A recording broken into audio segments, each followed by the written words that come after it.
Well, hi everyone, and welcome to chapter 9, week 9 of the semester. This week it is the last half of economic geography.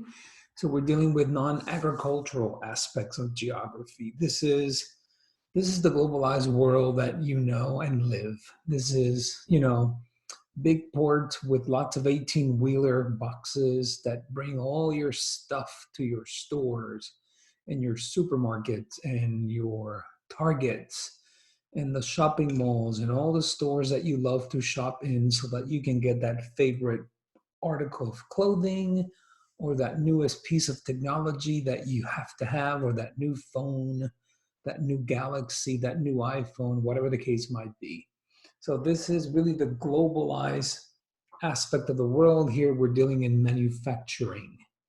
Um, Concepts and controls, we're going to talk a little bit on that. What are the components of the space economy? Supply and demand.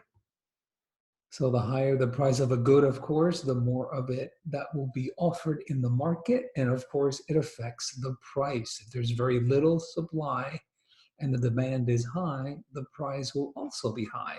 And you know this. So scarcity drives up price. This happens with gasoline, toilet paper, iPhones, you name it. It happens with any commodity, anything that people put value on. Market equilibrium. So think about the idea of cell phones, as I just mentioned. If your supply goes up and your demand goes down, your price will also go down. Conversely, the opposite happens. So there's usually a thing called the market equilibrium, where it is priced just where it should be.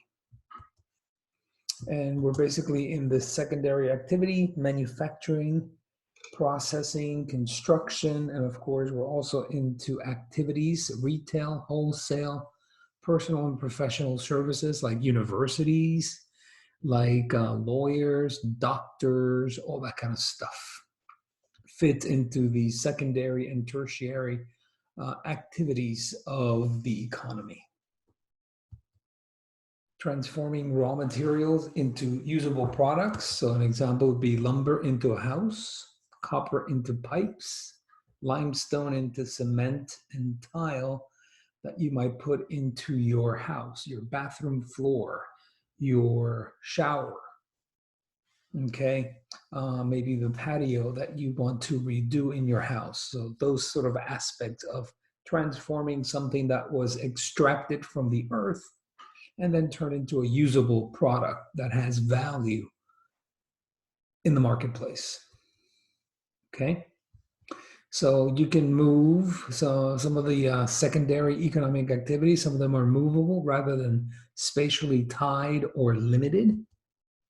And then locational decision involves the weighing of the locational pulls. What are the cost considerations? What are the profit margins and profit prospects of where you put your plant? So here's an example, again, of primary to secondary. There's some wood extracted from a forest, turned into eventually a house that somebody will live in and sort of call home, okay? Think about your iPhone or your Galaxy. It contains a whole bunch of really good minerals: gold, copper, silver, platinum, and aluminum. Tons of dirt has to be mined in order to extract all of these. And it contains all these really crazy sounding minerals that are called rare earth minerals, that are very, very small and in tiny quantities, but they make up the touch screen and the circuitry and the speakers and the vibration unit of your phone. They're not really economically viable to recycle because they are very, very scarce. So when an iPhone is turned in because it's an older phone, usually that is sold back to the company, and the company will extract it from the phone itself in order to use it again, simply because they are so rare out in the earth itself. These are locational decisions that are used and made in manufacturing. What are the raw materials? How about the power, the labor, the market itself, and the transportation nodes? So there are several sort of ground rules for locating a place. What are the costs that are fixed that never really change, like wages? How much do you pay your workers? What does change is how much you pay for power and raw materials. It's different in New York than it is in Texas or Florida or South Carolina. How do you profit maximize? Of course, for your business, this is what you want to do. And some of the others, minimizing the variable costs of transportation costs, where to site your plant and why, and how does that plant will interact with other shareable resources that are found in that particular area. You're not going to be the only business in town, or you're not going to be the only manufacturer in town. So you have to sort of locate it appropriately in order to sort of maximize the interdependence, and so that it doesn't get in the way of profit, of course, of the health of your business. Okay, some of the theories that are used, whether it be least cost, locational interdependence, and maximizing profit. And here's an example of, for example, the least cost theory explains that the optimum for a manufacturing establishment is based on minimizing labor, the costs that are sort of grouped together. These are productive activities and people for mutual advantage of various businesses, and of course, transportation costs.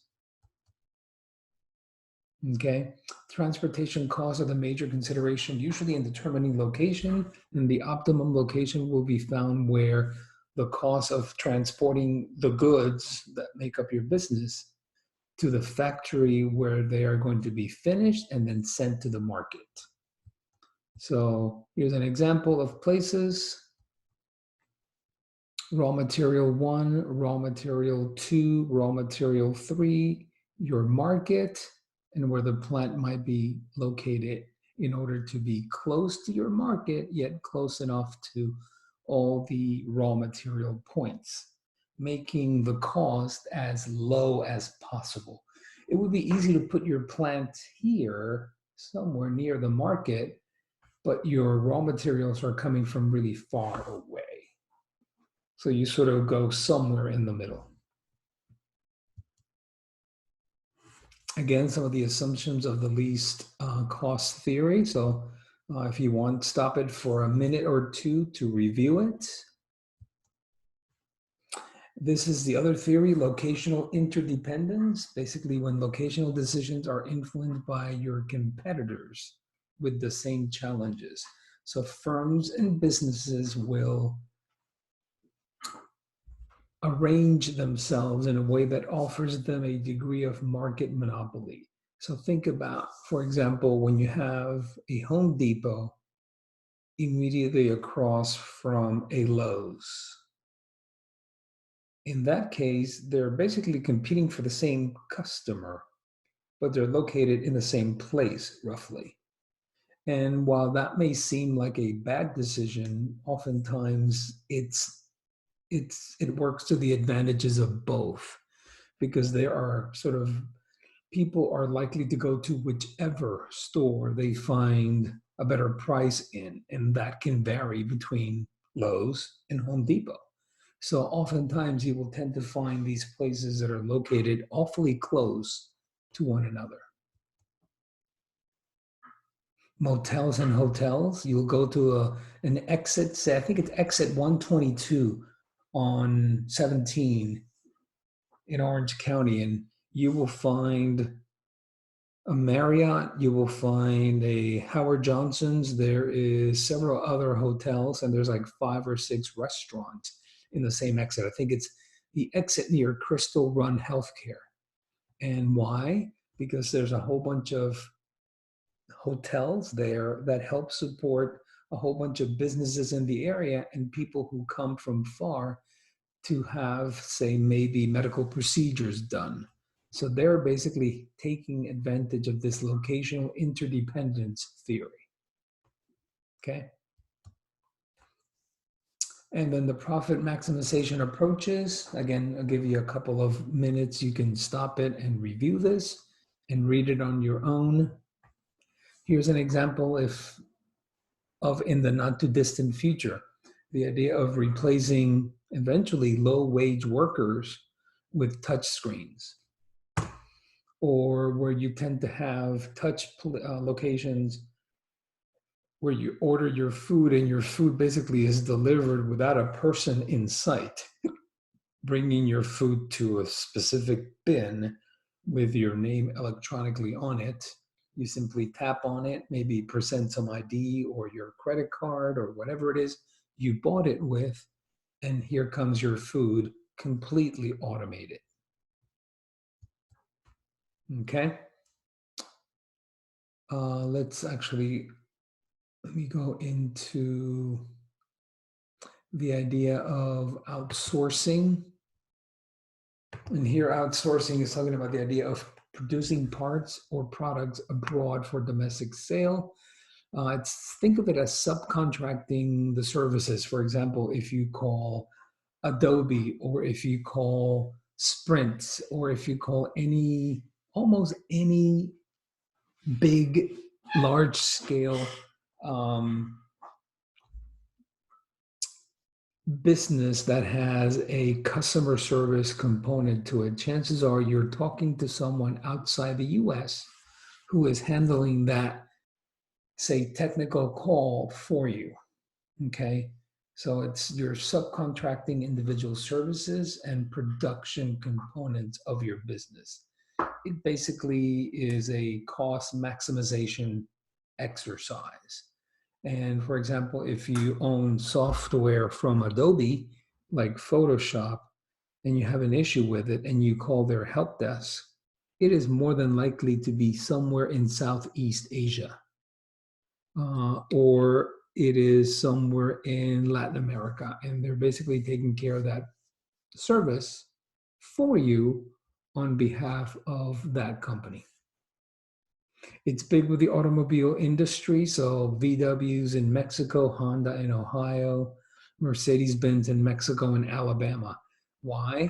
Because these companies, whether it be Volkswagen, Honda from Japan, or Mercedes-Benz from Germany, they want to be able to sell cars in the US and in Latin America, but it is cheaper to produce them locally than to produce them in Germany and sell them or send them all the way to the US.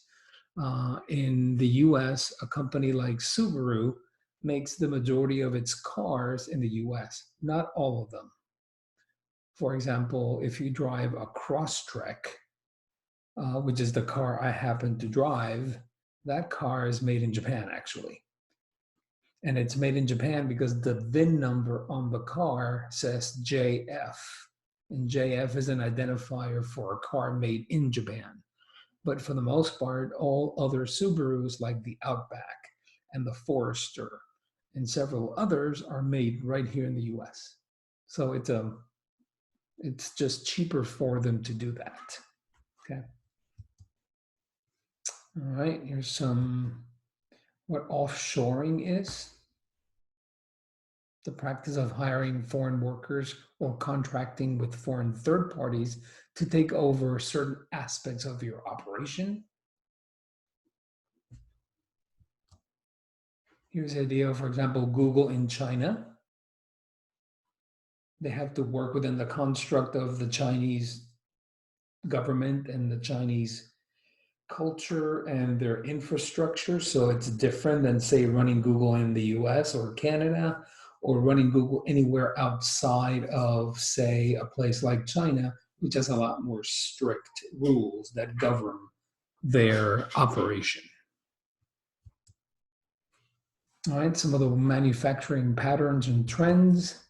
This is where you tend to have major industrial concentrations, of course, in the US, along the US-Mexico border, in Europe, of course, and then more and more in places like South Asia and in China. In the future, A lot of manufacturing is going to go to Africa. That is the next big hub of manufacturing in the world, because China is basically giving that up to a place like Africa as Africa becomes more and more developed.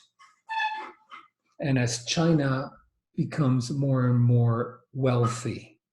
So those people who are working in manufacturing jobs are becoming higher paid, and they're moving away from manufacturing into service type of jobs.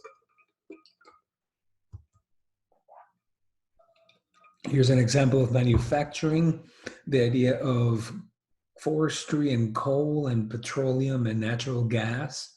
So this is a primary activity, like we talked about in chapter 8, extracting from the earth. And then this hatch line here, manufacturing, this is the big manufacturing core of Russia, for example.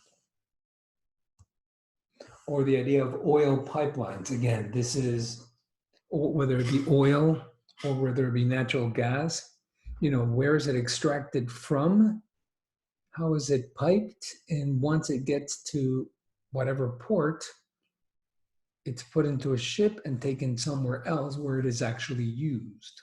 So this is how connected all these places, whether it be China to Kazakhstan, Russia to China, Russia to Mongolia, whether it be the Caspian Sea to other parts of Russia, Chechnya, the country of Georgia and Azerbaijan, or of course, Turkey.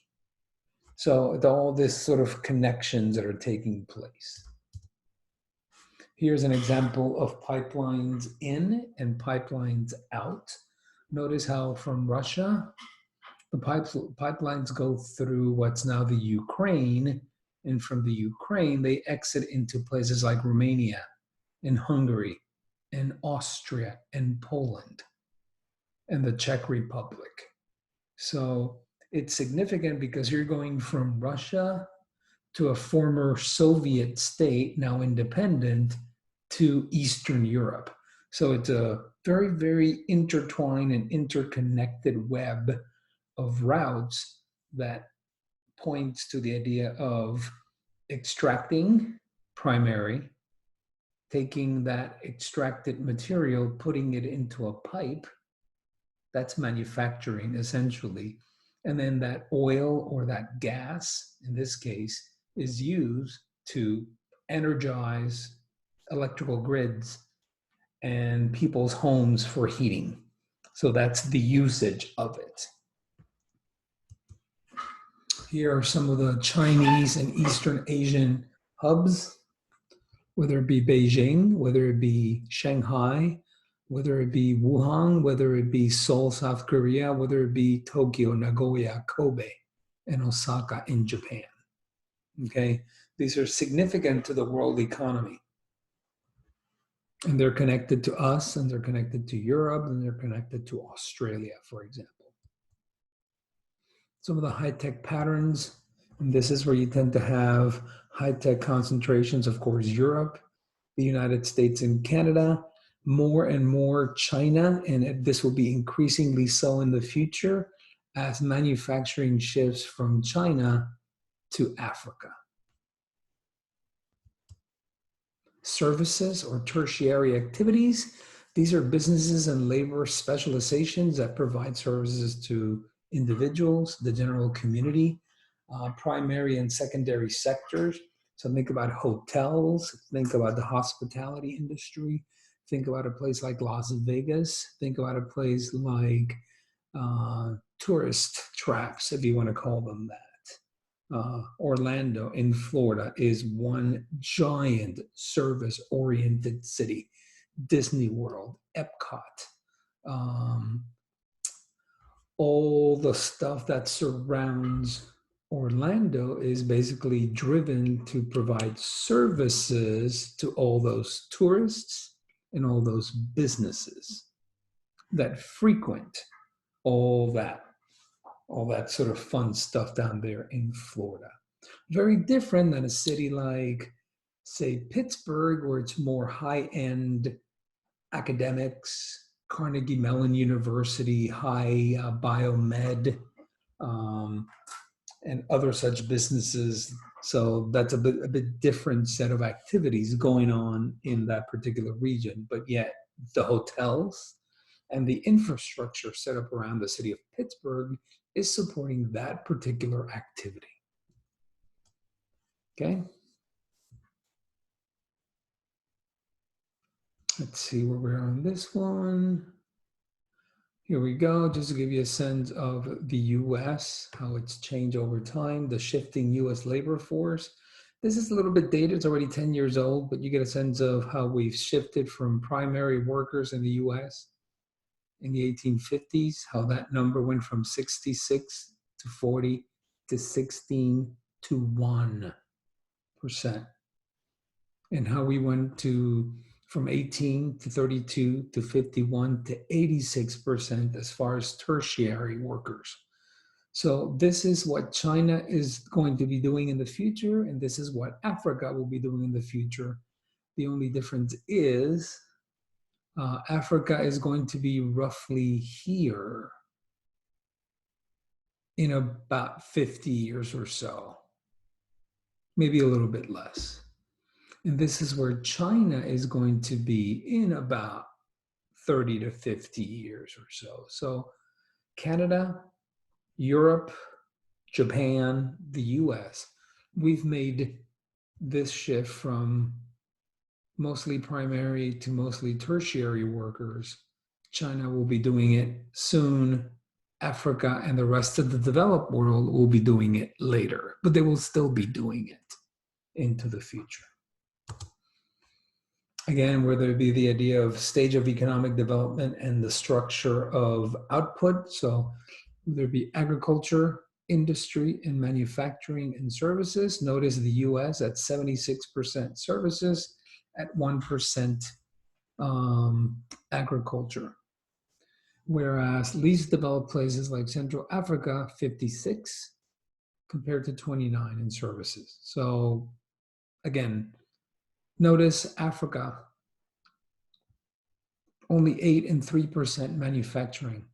These are going to increase as China becomes a wealthier country and gives up some of that manufacturing to places that are going to keep prices and the cost lower. Okay, so that's where I'll leave it for today. Again, as with any of the lessons, you know, as you go through the slides and you're reading, you can get a chance and stop and review it and read it and digest it. If you have any questions, please let me know. I hope you have a great week. Remember that you should go into Blackboard and make sure you understand what all the deadlines are for this specific week. I wish you well, and I hope you're doing fine, and I will talk to you soon. Bye.